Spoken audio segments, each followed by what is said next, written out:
But I do think there is a step in that right direction when you have a friend or a loved one or anyone who, is of value to you in your life tell you, "Hey, I know you may not yet see this about yourself, but I do love you and you are very valuable and you deserve to see yourself in that light as much as I see you in that light."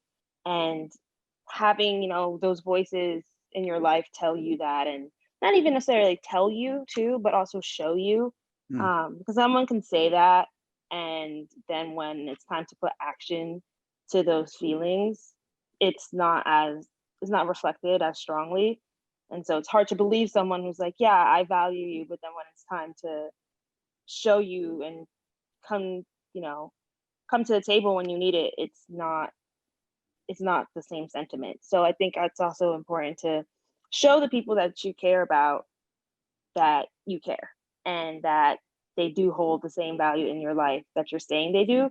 And that'll really be a way for that person who may not be completely confident in themselves to see that other people see them in that way, and they can begin to start to unpack those things that they have to do for themselves.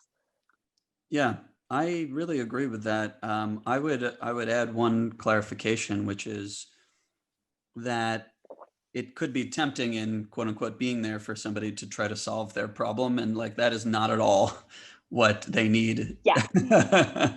Yeah, that is a huge thing too. Like, you can't solve, I always say to people, like, you can't help someone who doesn't want to be helped. Mhm.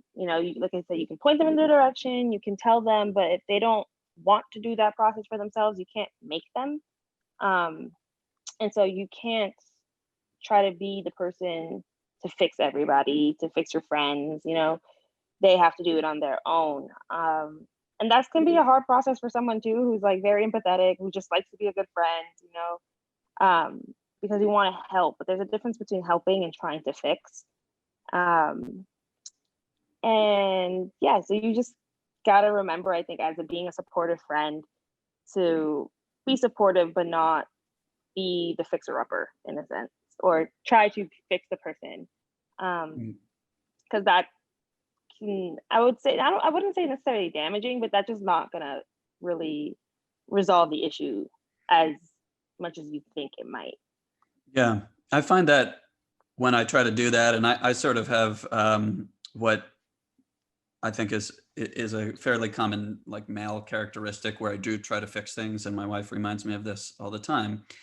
Um, I find that like there's a lot of good intentions behind it, but ultimately what she wants and what I want the same thing often is just someone to be there and to listen. And then not just that, but that consistently over time. I think if somebody has very low confidence or low self-esteem, it takes probably years of knowing that someone or a group of people, a number of individuals are willing to be there for them. Um, just consistently. And that doesn't mean always, because one of the fascinating things that I've had to learn about building confidence in my life is that there's the confidence that you needed to get just from knowing that your mom and your dad were there for you and showed. I think that was a great point that you raised before, not just told, but showed that they valued you. And you can never get that again. Something is kind of lost forever, in my opinion, if you don't get that. But you can build up and get to a very good place where you absolutely do have confidence, even if there's still an early injury that remains. But it takes a long time to do that.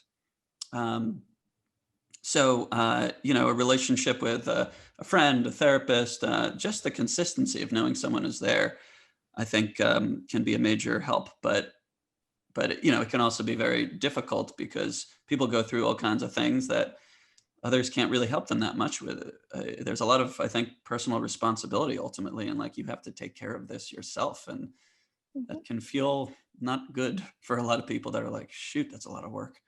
Yeah, I mean, it runs the you have to just like run the risk of being, if seeing these people in your life and that value you, and I would say kind of using that as a tool to like help you get to a better place in your own confidence and self-love.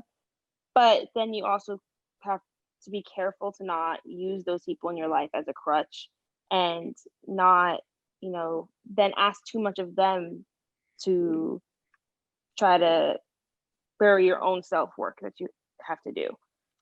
Because like you said, it has to be consistent support and love and value from these people, but they're not going to always be able to do everything and be there all the time.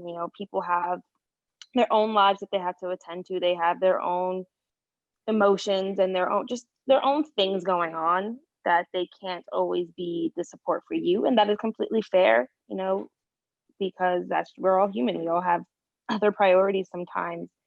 And you have to be, everyone has to learn, in my opinion, to be their own priority sometimes.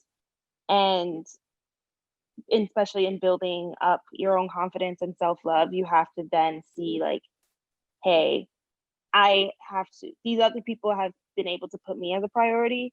I have to now learn to put myself first. And when they can't understand that it's not about me, and it's not a reflection of my own worth, it's just, I can't always be the priority. So let me then start the process so I can do that for myself.